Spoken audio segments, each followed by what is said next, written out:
I've decided to continue the discussion on thematic analysis, specifically focusing on how people calculate probabilities in sports betting. Frankly, I can't fathom how teams' victories are calculated, the margins, the divisions, and the results. Only the bookmakers have this info, but somehow they calculate the probabilities.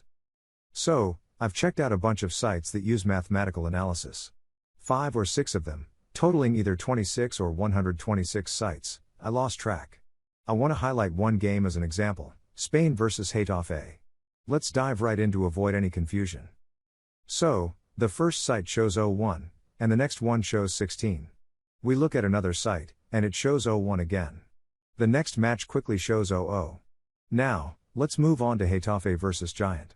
The mathematical analysis from these sites shows us different accounts. Here's what I found. Spain versus Getafe, 0-1. Getafe versus Giant, 11. Before the matches, 0-1. Another one, 10. So, all 6 sites showed us 0-1, 0-1, 1-1.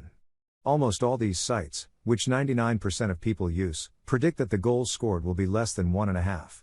Let's see what the odds are at the moment. Assuming both teams will score, our odds are currently 2.32. My prediction for today is that the total will be more than 1.5, with odds of 1.696.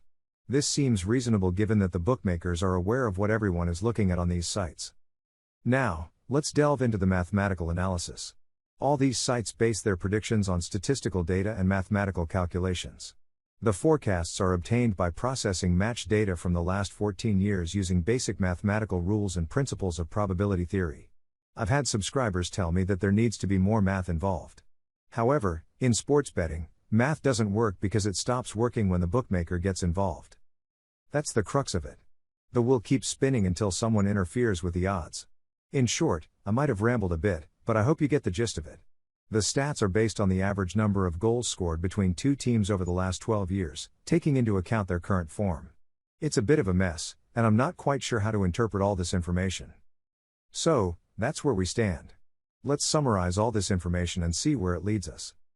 It's confusing and unclear.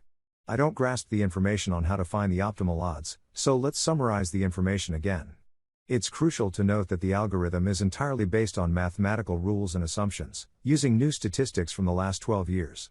All the points are based on statistics and are calculated mathematically. So, these websites operate on these principles, some using statistics from 15 years, 10 years, 5 years, 25 years, and even recent weather data. A super accurate forecast. Now, let's look at France's first league. Here's what we found. The first site shows 0-0. The second site shows 17. The next one shows 11. And another one shows 21. All these sites, as you know, rely heavily on mathematical analysis or similar methods to provide their forecasts.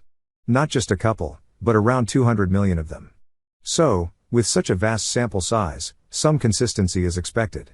However, there are variations. For instance, 3 sites show 0-0-1-1, indicating a goalless draw. 2 sites predict a goal from both teams, which are 2 distinct outcomes. 2 sites predict a win for the first team, while 1 site predicts a win for the second team. The variations are huge.